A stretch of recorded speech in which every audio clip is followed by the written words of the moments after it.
Buenas tardes, mi nombre es Juan Sebastián Millán Pérez y voy a explicar acerca de los materiales y su importancia frente a la ingeniería. Entonces, ¿qué vamos a hablar a continuación? Vamos a hablar acerca de lo que veremos. Primero vamos a ver un tema principal, cómo es la materia y cómo clasificamos la materia y los materiales distintos. Las características generales, hablaremos un poco de todo, estados principales, tanto hablando de características físicas, químicas por encima. Después ahondaremos en las características físicas de los materiales que usamos frente a la ingeniería. Después hablaremos sobre las características químicas, explicar algunos fenómenos y algunas características como el desempeño frente a las conducciones, frente al aislamiento de algunos materiales. ¿Y qué materiales son fundamentales para la ingeniería y el futuro? Materiales nuevos para la ingeniería, y hay algunos que podríamos llamar como efectos que podrían mejorar el rendimiento de los que tenemos hoy en día. Bien, el tema principal, ahora hablamos sobre la materia. La frase que siempre hemos escuchado es: la materia es todo aquello que nos rodea e incluso nosotros somos materia.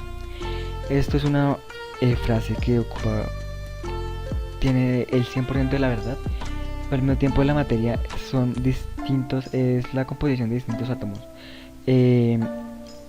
Vamos a hablar que un material está compuesto de muchas partículas. Hablando de las materias que podemos encontrar en el ambiente, la mayoría de estos materiales son compuestos por miles y miles de partículas distintas. Algunos son orgánicos, otros son minerales y otros ya podremos considerarlos como polímeros. Bien, las características generales. Todos sabemos que hay 4 estados de las materias, pero pues cuáles se atribuyen o cuáles materiales son los que mejor se desempeñan frente a la ingeniería.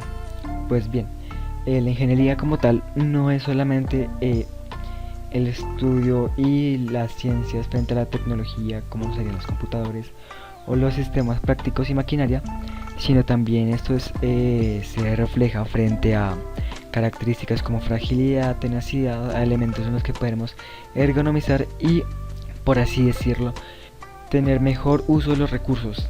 La ingeniería también es útil para como mejorar o no dañar tanto el ambiente, que tenga un par de características como son la fragilidad, la tenacidad, la ductilidad, el aislamiento, que sea ecológico y que sean resistentes.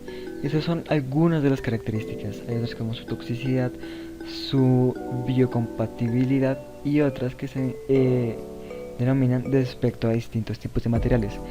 Como tal, no existe ningún tipo de material específico que sea solo para ingeniería, pues hay demasiadas ingenierías que acompañan el desarrollo de la sociedad.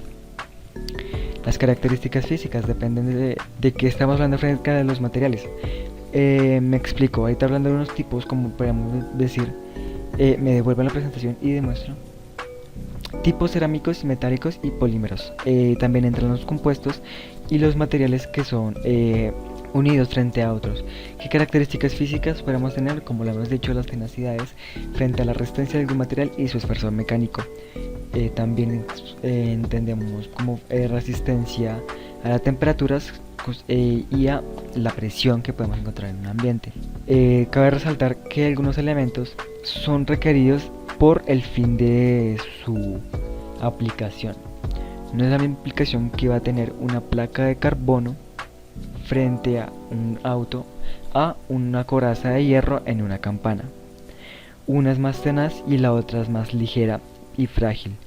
Una da mejor velocidad, mejor rendimiento, y la otra da mejor durabilidad y además una mejor compactación al momento de la distorsión del sonido. Características químicas. Bien, en eso podemos encontrar las características como lo sería la conducción, tanto térmica como electrónica, y también como lo podría ser la luz. Hay algunos materiales que son opacos, otros materiales que son translúcidos. Propiedades físicas. Todos sabemos que los materiales tienen sus propiedades, que son sólidos a ciertas temperaturas y que por el medio del ambiente pueden cambiar. Gracias al avance de la tecnología podemos ver un nuevo, por así decirlo, estado de la materia, como lo serían los condensados de Bose-Einstein. ¿Qué es un condensador de Bose-Einstein? A continuación vemos aquí en esta diapositiva, vemos unas imágenes de algo que parecía ser como un truco de magia y otro que sería un trampolín en el agua. ¿A qué me refiero con estos dos? Estamos hablando de los supers, o como podríamos denominarlos, superconductores y superfluidos. ¿Por qué se denominan estos dos como quintos estados de la materia, tras de que son los cuatro que ya conocemos, que sería el sólido, el líquido, el plasma y el gaseoso? Además de esto, pues entrarían los bosones. ¿Qué es un bosón para empezar? Pues bueno, la materia está compuesta por dos tipos de partículas. La materia tangible, que serían los fermiones, que esos elementos o ese tipo de materia no puede compartir un mismo lugar en el espacio, como lo podríamos ver en la materia física. No nos podemos combinar con algunos elementos que nos rodean, como por ser una mesa, una pared y demás objetos. Pero ¿cuáles objetos son los fermiones? Los fermiones pueden ser, como el mayor ejemplo, son la luz. La luz, no importa cuántas veces pase por el mismo lugar, lo que va a hacer es sumarse y aumentar su intensidad. Bien, ¿cuál es la idea del condensador de Bose-Einstein? Lo que hace es que a ciertas temperaturas hay menor resistencia y hay mejor fluido de las cosas. Por eso tanto en la electricidad como en los fluidos se pueden adjuntar en un solo tipo de estado de la materia. En el estado de superconductividad viaja la resistencia eléctrica sin ninguna resistencia, valga la redundancia. Esta electricidad corre a través de los elementos, creando campos electromagnéticos supremamente potentes, capaces de distorsionar o de mover algunos elementos a temperaturas extremadamente bajas, como lo podemos ver acá, un campo magnético que se encuentra en esa parte, difundido por el mismo frío que se proveerá.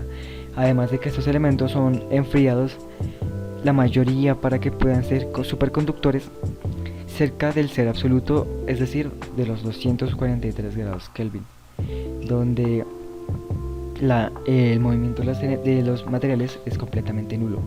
Este límite nunca se ha alcanzado y pues hasta el momento la parte más cercana que se encuentra a esta temperatura está fuera del espacio terrestre.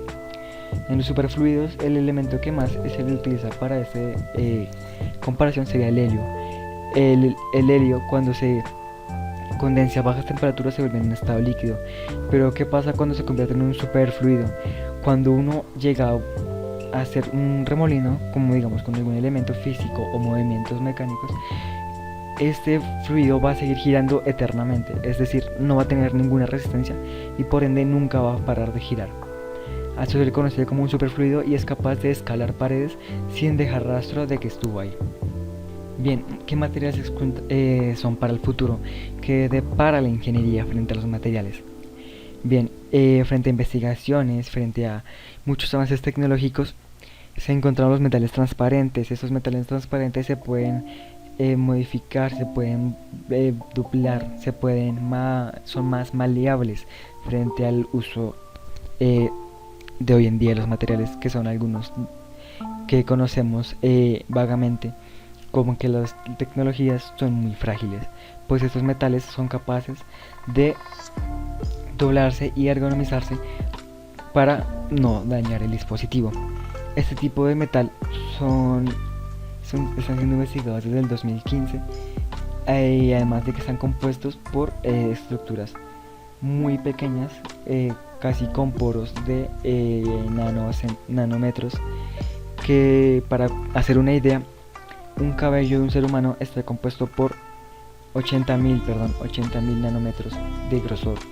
Entonces, para que se hagan la idea, cada poro de estos celulares o de estos metales, que son extremadamente conductores, es muy pequeño y hace que su durabilidad y ergonomía mejore.